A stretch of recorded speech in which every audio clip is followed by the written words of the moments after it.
to the first Tea Time with Kayla on Golden Vessels. So this is a new series that I want to start where we can just chill out, drink some tea or coffee if that's what you're into, and just talk.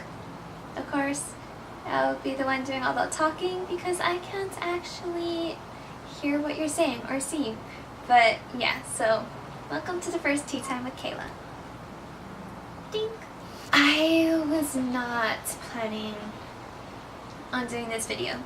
I originally had a different video in mind, and so I was shooting that all week, but I just watched Vegucated and I was so shaken up by it that I needed to talk about it. I couldn't just move on. Vegucated is a documentary on Netflix about 3 meat eaters in New York that take up a challenge on going vegan for 6 weeks. And throughout the 6 weeks, they learn about the nutrition facts, environmental facts, and the truth behind the meat and dairy industry. Most of these things I already knew.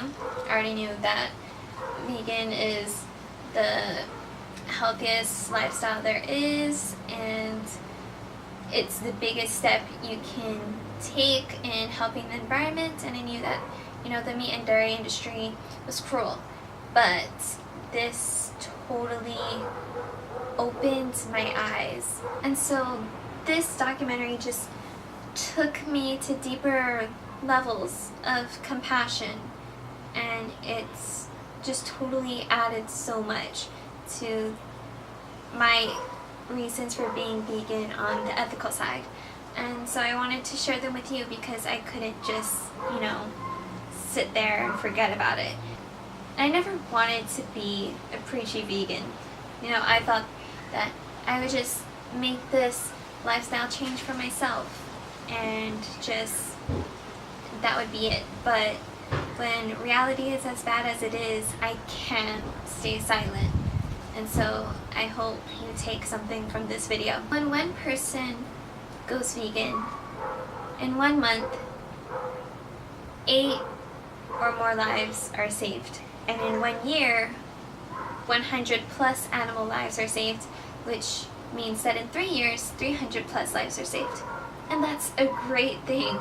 It really is. And it's rewarding to know that one person can make that much of a difference. But when you flip that around, when someone eats meat, in 1 month, 8 or more lives are killed. And in 1 year, that person is responsible for 100 plus deaths. And in 3 years, 300 plus. And that's not okay. I got those numbers from PETA.org, and I will provide links and more information down below in the description box if you want to further the research, which I highly encourage you do. So the lives of these animals, they're not great. They're actually horrific and terrible and completely inhumane. For example, female cows are artificially inseminated, which means workers reach into her uterus and shove a tube in there and artificially impregnate her, whatever, you know what I mean. When she gives birth, her calves are taken from her 1 to 3 days after she gives birth to them. And the calves, they're not just carried away from their mothers, they're literally dragged away. And the mothers are chasing after her baby. Female calves are dehorned by the use of saws, sharp wires, knives, searing hot irons, etc., without any anesthetic. To get the most milk out of them, workers continually artificially inseminate them so that they give birth to more calves, which makes them produce more milk. And when they no longer can produce milk, they are sold to the meat industry where they are killed. and sold as low-grade meat because they were abused so much, and like their meat is no longer at its natural state, and so their meat is used for dog food, canned meat, or low-grade restaurant meat, aka McDonald's, Wendy's. And since the males are of no use to the dairy industry, they are sold to the meat industry to be used as veal. And they are, once they're ripped away from their mothers, they're put into isolated, dark areas to spend their short lives there. And because their conditions are so inhabitable, they often contain diseases. And once they're ready to be eaten, they're crammed into trucks where they're transported to the slaughterhouse. And so that's not a fun life. It's not humane either. So the meat and dairy industry was really good at hiding the truth. They're good at covering up their tracks. And one way they do this is by putting misleading labels on their products. So don't buy in to the cage-free or free range, because they do not mean what you think. There's no humane way to raise animals just for food. So going back to cage-free and free range, they don't mean, you know, that the animals are frolicking happily throughout the fields. No, it just means that they're not in individual cages. But instead, they are shoved into cramped spaces with thousands, not hundreds, thousands of other animals. And chickens, you know, they're all shoved into a tiny hen house, and because it's so cramped and because their conditions are so inhabitable, a lot of chickens often die, and so the live chickens are living with the dead ones, you know? They're forced to like sit on top of the dead bodies. Cage-free and free range doesn't mean anything good, no matter how it sounds, no matter what colors they put on the packaging, no matter if it's green and there's a picture of a chicken, you know, standing on a field next to a farm. That's not what's actually happening. They aren't killed quickly. You would think that they would be, but no. They are tortured and they are forced into a painful and slow process until they die because they just can't take it anymore. Pigs are dropped into scorching hot water, and then they're flipped onto this machine that skins them while they are still completely conscious and alive. That makes absolutely no sense why they would do that. People always come up to me and use the argument, eating animals is just a part of nature. There's nothing natural about what's going on here. If you want to, you know, say that it's natural, go into the forest and kill the animal yourself with your own 2 hands. But the way we get our meat, that's not natural. It's not natural for a pig to be boiled and skinned alive.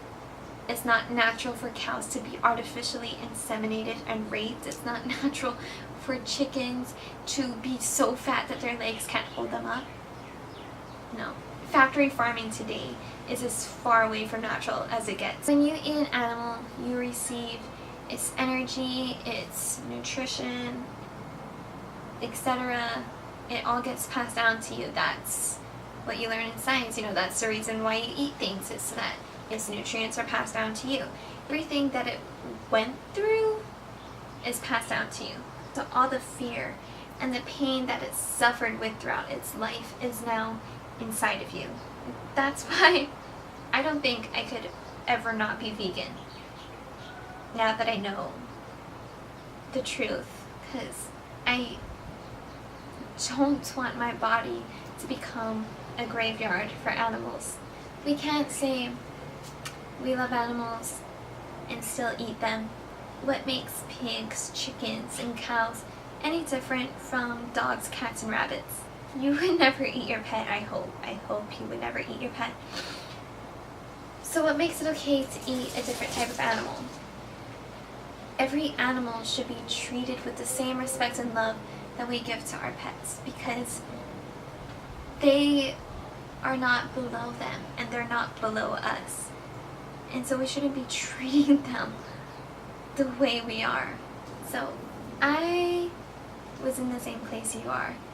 Believe me, I thought I really don't want to hurt animals, but I love meat too much. But it's just choosing not to be ignorant. It's easier to turn away and to just be blind to the truth. But we can't do that anymore. What's going on is too terrible. It's evil. So it's time to choose to not be ignorant, and it's time to educate yourself. Once I used to be a carnivore, I used to hate vegetables, but I did my research and I can't go back, and it was easy to switch because my compassion became stronger than my appetite, and I pray the same for you. It's time to open your eyes to what goes on just so that you can eat a burger. I hope that anything I said meant something to you. I hope that this at least inspired you to do a little research for yourself, to choose to not be ignorant, and to just give in because it's what everyone's doing and it's what has been going on for hundreds of years. It's time to put an end to it. So I'm sending you my love and the vegan vibes. So if you want to learn more about veganism or vegetarianism, whatever, if you just want to know what you can do to help the animals, my favorite Netflix documentaries are Vegucated, which is one I just saw today, and I cried for an hour, and even after that, because it's just, I can't believe that what the animals go through is legal. Vegucated, Food Inc., Cowspiracy, Forks Over Knives, those are all really good ones. There's a bunch of videos on YouTube, and there's a bunch of articles. You can follow me on Pinterest. I have a board called Mama Earth where I pin a bunch of pins on how you can help the environment and help animals. But yeah, I know this was a big change from the videos that I usually do. I usually talk about positivity and all that happy, good stuff, but I don't know, I just couldn't not talk about this today. It's just too real. Okay, I feel like I've talked too much today. Whatever.